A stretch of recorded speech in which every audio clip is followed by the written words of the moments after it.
الحمد لله نحمده ونستعينه ونستغفره ونؤمن به ونتوكل عليه ونعوذ بالله من شرور أنفسنا ومن سيئات أعمالنا من يهده الله فلا مضل له ومن يضلله فلا هادي له ونشهد أن لا إله إلا الله وحده لا شريك له وأشهد أن سيدنا ومولانا محمدا صلى الله تعالى عليه وآله وسلم عبده ورسوله إن الله وملائكته يصلون على النبي يا أيها الذين آمنوا صلوا عليه وسلموا تسلیما باوز بلند درود پاک الصلاۃ والسلام علیک یا رسول اللہ وعلی آلک واصحابک یا حبیب اللہ مل کے درود پاک پڑھ لو الصلاۃ والسلام علیک یا نبی اللہ وعلی آلک واصحابک یا نور اللہ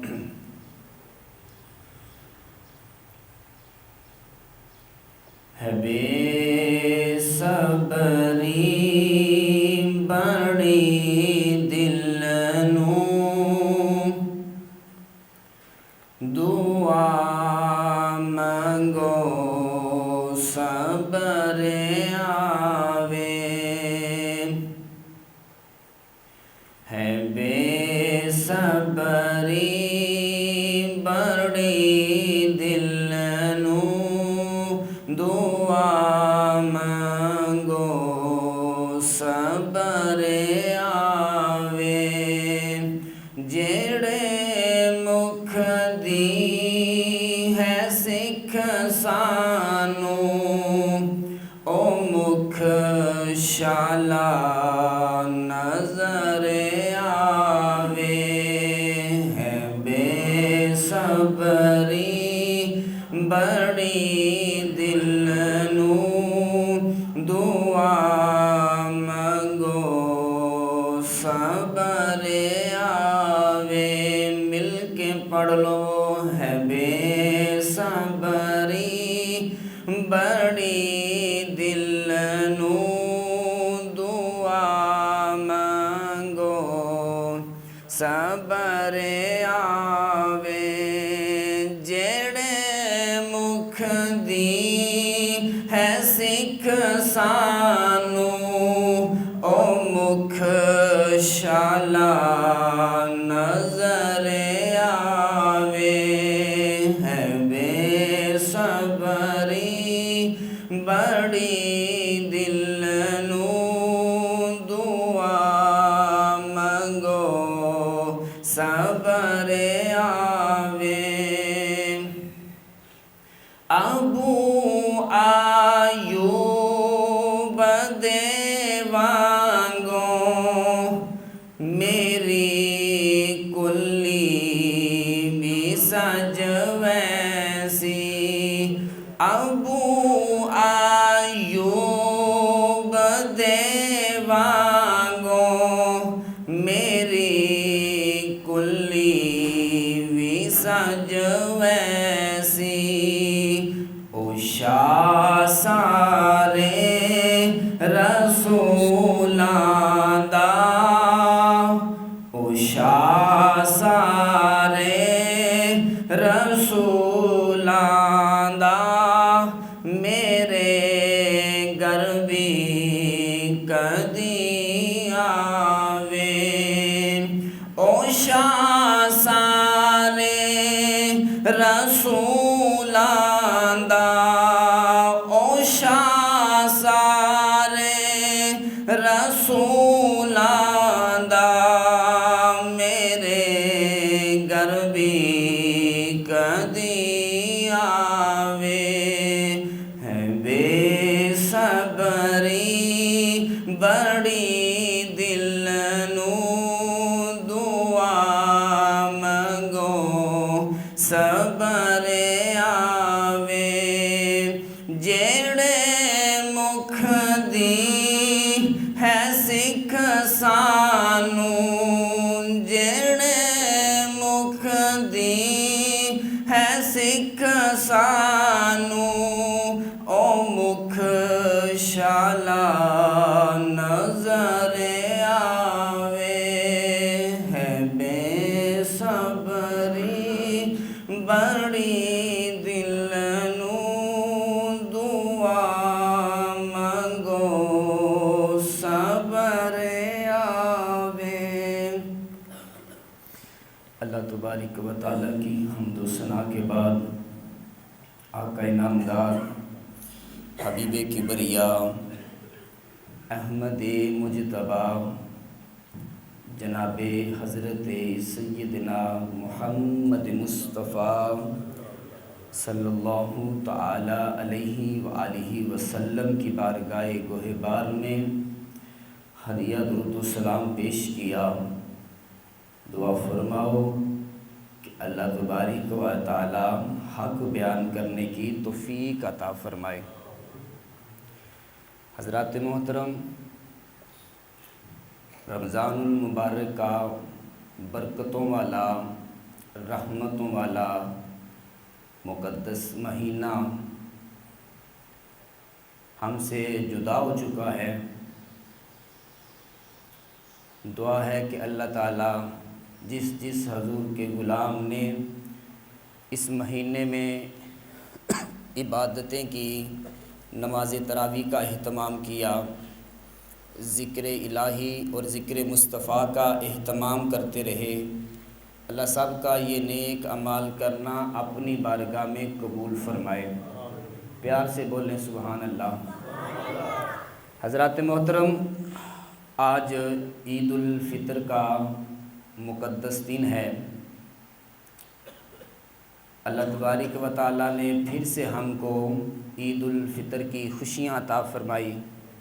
دعا کریں کہ اسی طرح اللہ تعالیٰ ہمیں ہر سال ڈیروں عید الفطر اور عید الاضحیٰ کی خوشیاں دیکھنا نصیب فرمائے۔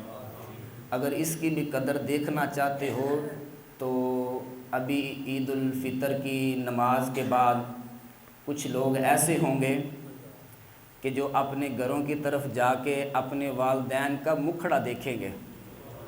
پیار نہ بولوں والا سبحان اللہ۔ اپنے والدین کا مکھڑا دیکھیں گے۔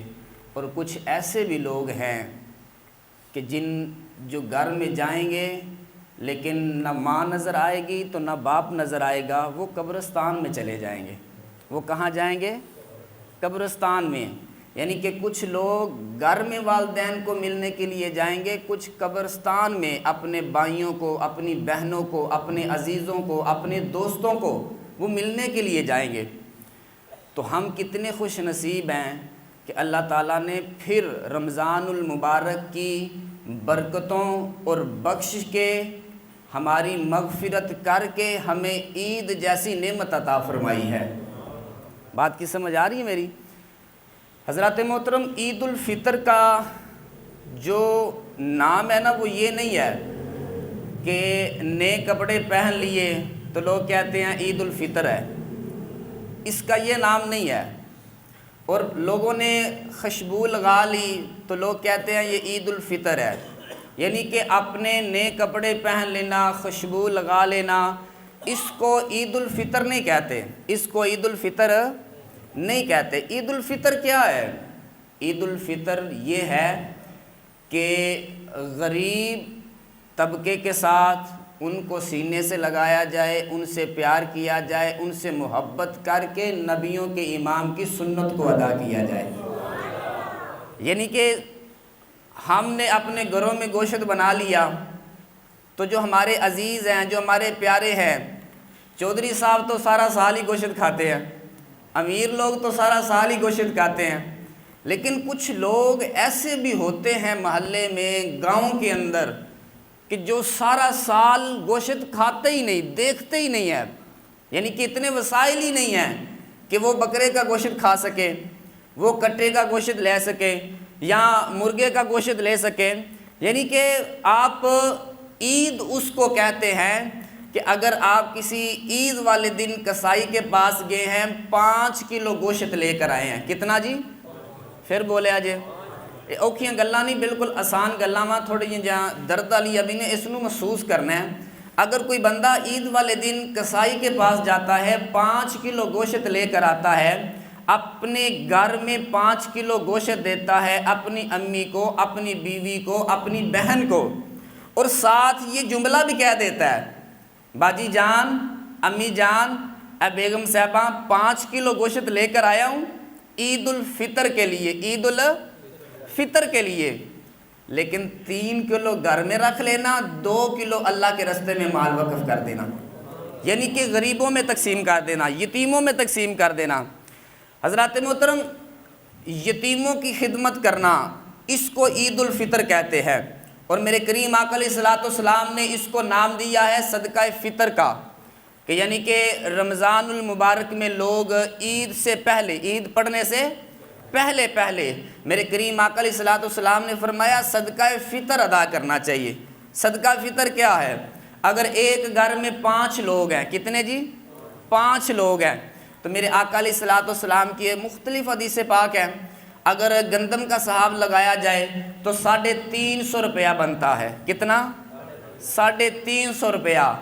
مالدار ہے، ذمہ دار ہے، پیسے دار ہے، تو میرے بھائیو 350 روپیہ ایک فرد کا دینا، یہ آپ کے لیے اور میرے لیے کون سا مشکل ہے؟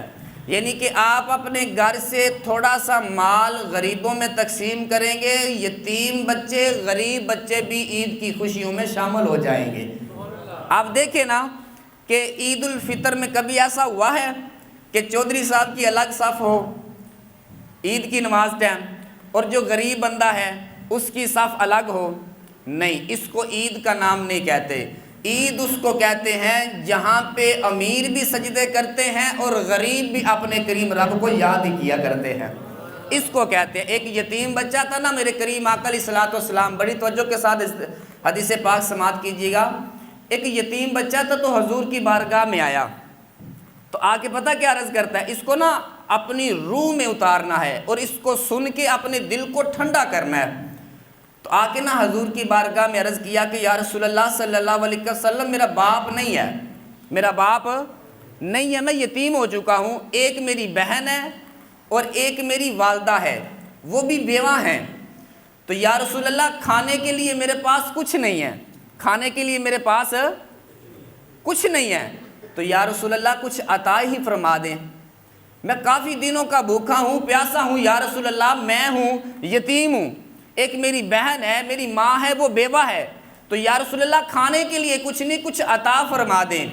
یار قربان جاؤں اس بچے پر، اس یتیم بچے پر کہ جو صرف اور صرف در مصطفیٰ پہ آیا ہے، اور یہ امید لے کر آیا ہے کہ یہ مصطفیٰ کا در، مصطفیٰ کی چوکھٹ، یہ ایسا دربار ہے، یہ مصطفیٰ کا در، مصطفیٰ کا دربار ایسا دربار ہے، اگر کوئی خالی آتا ہے تو وہ خالی جولیوں کو مرادوں سے بھر کے ہی لے کے جاتا ہے۔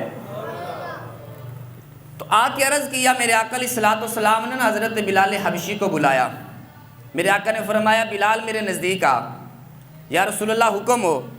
میرے آقا نے فرمایا ساری ازواج کے گھر، یعنی کہ حضور نے فرمایا میری بیویوں کے گھر میں چلا جا، حضرت بلال کو حکم دیا کہ ساری ازواج کے گھر چلا جو کچھ بھی ملے وہ لے کر میری بارگاہ میں آ جانا، وہ سب کچھ لے کے میری بارگاہ میں آ جانا۔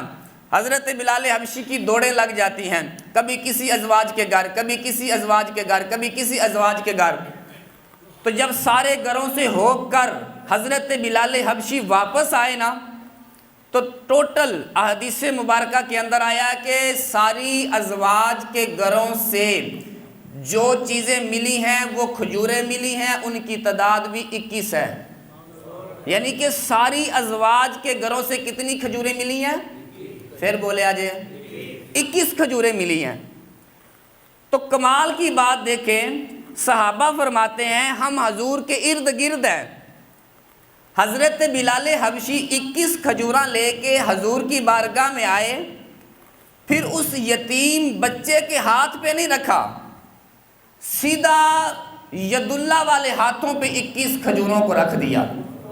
اور یہ وہ ہاتھ ہے میرے آقا علیہ الصلوۃ والسلام کے کہ اگر میرے آقا علیہ الصلوۃ والسلام اشارہ فرماتے ہیں تو چاند بھی 2 ٹکڑے ہو جاتا ہے۔ ان ہاتھوں پہ 21 کھجوروں کو رکھ دیا گیا، بلال نے رکھ دیا۔ اگر میرے آقا اشارہ فرماتے ہیں تو ڈوبا ہوا سورج بھی علی کے لیے واپس آ جاتا ہے۔ ان ہاتھوں پہ رکھ دیا گیا 21 کھجوروں کو۔ اگر میرے آقا علیہ الصلوۃ والسلام اشارہ فرماتے ہیں نا تو درخت بھی اپنی جڑوں کو، اپنی شاخوں کو زمین سے اکھاڑ کے چل کے حضور کی بارگاہ میں درود و سلام پیش کرنا شروع کر دیتے ہیں۔ اب حضور کی بارگاہ میں 21 کھجوریں آئیں تو حضرت بلال فرماتے ہیں حضور نے کیا کیا؟ حضور نے ان 21 کھجوروں کے نزدیک اپنا چہرہ کیا۔ تو چہرہ کر کے نا حضرت بلال حبشی فرماتے ہیں میں یہ منظر بڑے خوبصورت انداز دے نال بڑی توجہ کے ساتھ دیکھ رہا تھا۔ حضور نے 21 کھجوروں کو اپنے ہاتھوں پہ رکھا اور حضور نے اپنا دعا والا چہرہ ان کھجوروں کے نزدیک کیا اور حضور ان 21 کھجوروں پر برکت کی دعا فرما رہے ہیں۔ 21 کھجوریں ہیں یار، لیکن حضور نے اپنا چہرہ نزدیک کر کے برکت کی کیا کر رہے ہیں؟ پھر بولے آجے دعا کر رہے ہیں۔ اچھا، دعا کرنے کے بعد نا حضور علیہ الصلوۃ والسلام نے کیا فرمایا؟ حضور نے فرمایا اے یتیم بچے میرے نزدیک آ۔ وہ بچہ جو یتیم تھا حضور کے قریب آیا، حضور نے 7 کھجوریں اس کو دی۔ حضور نے فرمایا 7 کھجوریں تیری بہن کی ہیں۔ حضور نے فرمایا 7 کھجوریں تیری بیوہ ماں کی ہے۔ 7 کھجوریں دے دی، اور پھر ساتھ نہ حضور نے نصیحت بھی فرمائی، ایک صبح کو کھانی ہے اور ایک شام کو کھانی ہے، ایک صبح کو ایک شام کو کھانی ہے۔ یہ تو بلال حبشی کا عقیدہ ہے نا، یہ تو ان کا ایمان ہے۔ اور ان کا عقیدہ کیا ہے؟ جو بھائی ان کا عقیدہ ہے وہی اہل سنت و جماعت کا عقیدہ ہے، وہی ہم سنیوں کا عقیدہ ہے۔ بلال حبشی کیا فرماتے ہیں؟ یہ نہ سمجھ لینا کہ حضور نے حضور کے ہاتھوں پہ صرف 21 کھجوریں ہیں۔ حضرت بلال فرماتے ہیں میرا تو عقیدہ یہ ہے حضور کے ہاتھوں پہ 21 کھجوریں ہیں تو حضور 7 دے رہے ہیں اور 7 نصیحت کر رہے ہیں، ایک صبح کھانی ایک شام کو کھانی۔ بلال حبشی کا عقیدہ یہ ہے، وہ فرماتے ہیں لوگوں سنو، میرے آقا نے 7 دی ہیں، اگر کبھی میرے آقا کسی اپنے غلام کو 3 کھجوریں بھی دے دے نا، کتنی کھجوریں؟ پھر بولے آجے حضرت بلال کا عقیدہ سن اور اپنے ایمان کو تازہ کر۔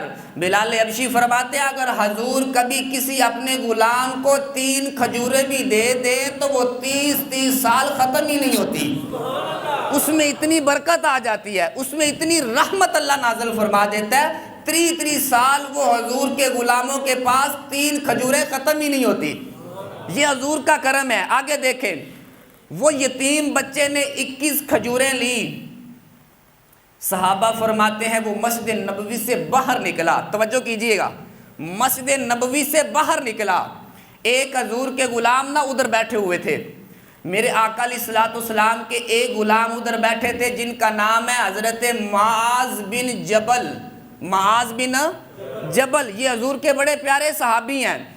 وہ اٹھے، دوڑ کے اس یتیم بچے کے پیچھے چلے گئے۔ جب اس یتیم بچے کے پیچھے گئے نا تو جا کے سب سے پہلے اس یتیم بچے کے ماتھے کا بوسہ لیا۔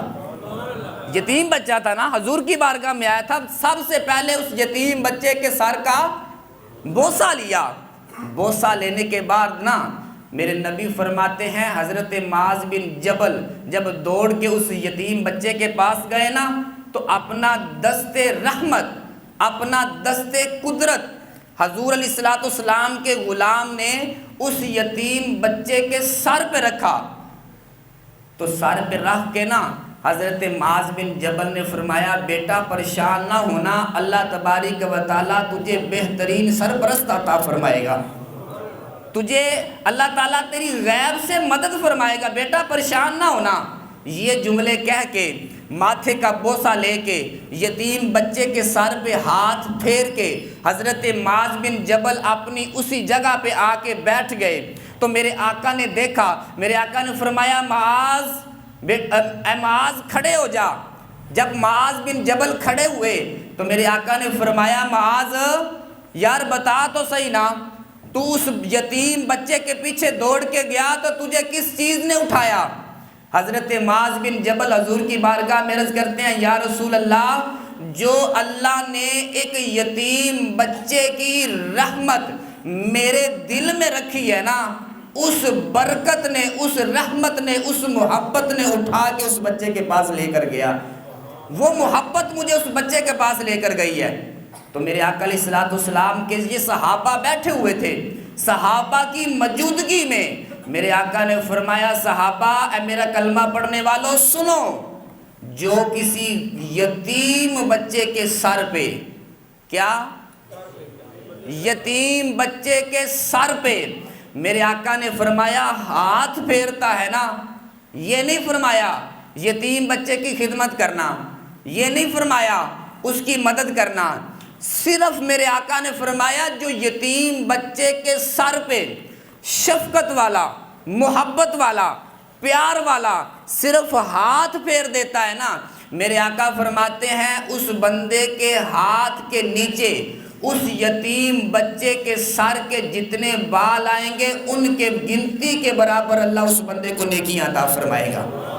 یہ صرف ایک پیار میرے آقا دے رہے ہیں کہ میرے آقا نے فرمایا صرف اس بچے سے پیار کرنا، اور جو اس بچے کے سر پہ محبت کے ساتھ ہاتھ رکھ دیتا ہے نا، میرے آقا فرماتے ہیں اتنی اللہ نیکیاں بھی معاف فرما دیتا ہے، اتنے گناہ بھی اللہ معاف فرماتا ہے، اور اتنے اپنے اس بندے کے درجات بھی بلند فرما دیتا ہے۔ یہ میرے آقا علیہ الصلوۃ والسلام نے عید کے دنوں میں ایک یتیم بچوں کے ساتھ محبت، ایک یتیم بچوں کے ساتھ پیار کرنے کا پیغام اپنی امت تک پہنچایا۔ میرے آقا نے درس دیا کہ جو یتیم بچوں کی خدمت کرتا ہے عرش پہ بیٹھ کے رب بھی راضی ہو جاتا ہے، گنبد خضراء میں بیٹھ کر مصطفیٰ بھی راضی ہو جاتا ہے۔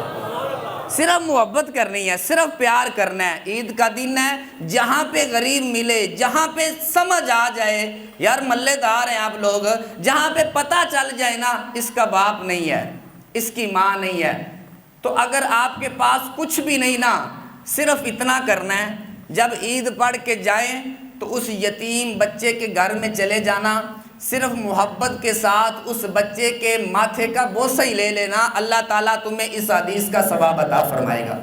اس حدیث میں جتنی بھی برکتیں تمہیں نظر آ رہی ہیں نا، وہ اللہ تعالیٰ سب آپ کے نصیب میں کر دے گا۔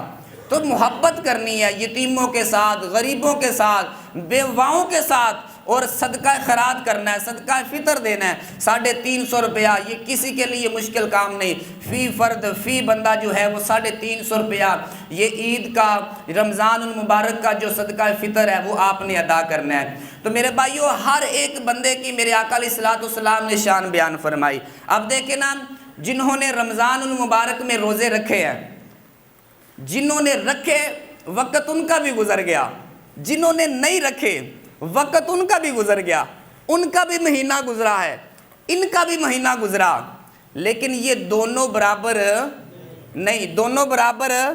یار آپ نماز پڑھنے آئے ہیں نا عید کے لیے، عید کی نماز پڑھنے آئے ہیں، قیامت والے دن آپ اللہ کی بارگاہ میں جائیں گے نا، یا اللہ میں نمازیں پڑھتا رہا ہوں، اللہ پتہ کیا فرمائے گا؟ اللہ فرمائے گا یہ نمازیں پڑھتا رہا، فرشتوں اس کو اٹھاؤ اور جنت میں پھینک دو، اس کو جنت میں داخل کر دو۔ آپ رمضان المبارک میں کثیر تعداد کے اندر حضور کے غلام صدقہ خیرات کرتے ہیں، زکوٰۃ ادا کرتے ہیں، بیواؤں کی خدمت کرتے ہیں، یتیموں سے پیار کرتے ہیں۔ جب ایسے بندے کو قیامت والے دن اللہ کے سامنے کھڑا کیا جائے گا نا، اللہ فرمائے گا اس بندے کو بھی پکڑیں اور جنت میں داخل کر دیں، اس بندے کو بھی پکڑیں، کیونکہ یہ رمضان المبارک میں صدقہ کرتا رہا ہے، زکوٰۃ ادا کرتا رہا ہے، اس کو پکڑے جنت عطا کر دیں۔ آگے دیکھیں، جو عمرہ کر کے آتا ہے، دوست اب آپ گئے ہوئے ہیں، عمرہ کر کے آتا ہے، جب عمرہ کرنے والا اللہ کے سامنے جائے گا، اللہ فرمائے گا فرشتوں اس کو بھی پکڑیں اور جنت میں داخل کر دیں۔ حج کرنے والے کو بھی اللہ فرمائے گا اس کو پکڑو فرشتوں اور اس میرے بندے کو جنت عطا فرما دو۔ یار قربان جاؤں ایسے لوگوں پر جنہوں نے پورا رمضان المبارک اللہ کے حکم پر جنہوں نے روزے رکھے ہیں، دن کو رب کی بارگاہ میں رب کا قرآن پڑھتے رہے ہیں، رات کو اٹھ کر جناب والا اللہ کی عبادت کرتے رہے ہیں۔ یار اپنے مقدروں پہ ناز کیا کرے، اپنے بختوں پہ ناز کیا کرے، اپنے نصیبوں پہ ناز کیا کرے۔ جب نمازی کو قیامت والے دن لایا جائے گا، اللہ فرماتا ہے فرشتوں اس کو جنت میں داخل کر دو۔ مالک روزے دار آیا ہے، اس کا کیا کرنا ہے؟ رب فرماتا ہے اے روزے دار میری بارگاہ میں جو آیا ہے نا، اس کے لیے جنت بھی ہے اور جنت والا خدا بھی ہے۔ یار کیسے خوش نصیب ہیں آپ لوگ جنہوں نے روزے رکھے، جنہوں نے پورا رمضان نماز تراویح ادا کی، کیسے خوش نصیب ہیں۔ ان کو رب فرماتا ہے جنت دے دو۔ صدقے والا آیا ہے جنت دے دو، حج کرنے والا عمرہ کرنے والا آیا ہے، رب فرماتا ہے جنت عطا کر دو۔ جب روزے دار کو لایا جائے گا، فرشتے عرض کریں گے مالک اس کا کیا کرنا ہے؟ جو تیری خاطر بھوکا رہا، جو تیری خاطر راتوں کو سویا نہیں، اٹھ اٹھ کے مالک تیرا قرآن پڑھتا رہا، تیرا ذکر کرتا رہا، تیرے محبوب پہ درود پڑھتا رہا، مالک اس کا کیا کرنا ہے؟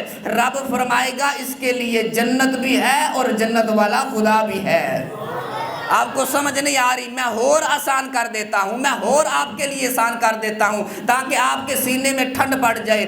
اللہ کے سامنے جب قیامت والے دن روزے دار آ کے کھڑا ہوگا نا، فرشتے عرض کریں گے مالک یہ روزے دار آیا ہے جو سارا دن تیری عبادت کرتا رہا ہے، جو ساری رات تیری عبادت کرتا رہا ہے، جو سارا دن تیرا ذکر کرتا رہا ہے، رات کو اٹھ کے تہجد پڑھتا رہا ہے، مالک اس روزے دار کا کیا کرنا ہے؟ باقی سب کو تم نے جنت دے دی، اس کا کیا کرنا ہے؟ رب فرماتا ہے فرشتوں میرے سامنے سے جتنے بھی حجابات ہیں ان کو ہٹا دو، اس روزے دار کو رب کا دیدار کروا دو۔ یار کیسے خوش نصیب ہیں۔ نمازیوں کے لیے جنت، صدقے کے لیے جنت، زکاتیں دینے کے لیے جنت، لیکن جنہوں نے اس مہینے روزے رکھے اللہ فرماتا ہے سارے حجاب ہٹا دو، اس بندے کو رب کا دیدار ہی کروا دو۔ یار جس نے رب کو ہی دیکھ لیا پھر کیا کمی رہ گئی؟ جس نے رب سے ہی محبت کر لی، رب کا ہی دیدار کر لیا، پیچھے کیا بچ گیا؟